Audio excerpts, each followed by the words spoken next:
الأطيب، كبة حلب، كبة تمن مقرمشة. انتو شنو تسموها، كبة حلب لو كبة التمن؟ كتبولنا بالتعليقات ويلا نسويها سوية.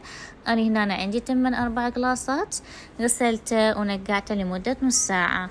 وهنا ثرمت البصل، طبعا أنا قطعت أو ثرمت 4 رؤوس بصل كبار، ثرمتهم بشكل جدا ناعم، لأنه الحشوة مال كبة الحلب لازم البصل ينثرم بيها بشكل ناعم.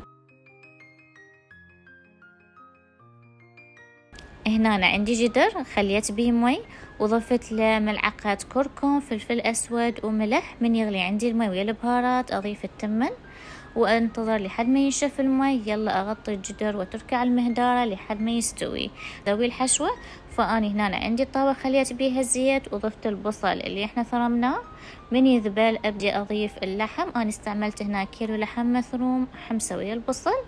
من يستوي أبدي أضيف بهارات. هنا أنا ضفت بهارات الكبة، وضفت فلفل أسود وكاري وملح، وراح أحمس البهارات ويا اللحم والبصل.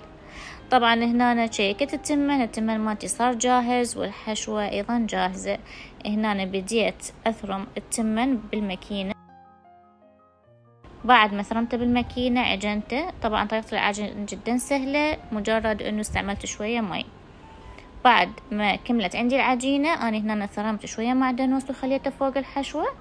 هنا الحشوة صارت جاهزة، وراح أبدي ألف أول كوباية وياكم. طبعا نزلت لكم طريقة لف الكبة بدون ما أسرع الفيديو حتى تستفادون. وإحنا كعائلة أنا ما أحب الكبة تكون حلوة، أكو ناس يخلولها كشمش، إحنا ما نحب الكشمش.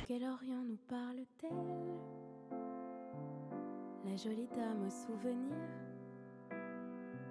quand elle raconte sa jeunesse sur le vieux port d'Alexandrie.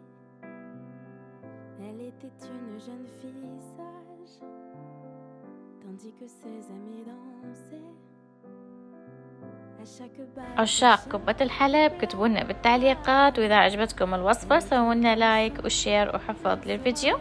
بالعافية علينا وعليكم، ومع السلامة حبايب.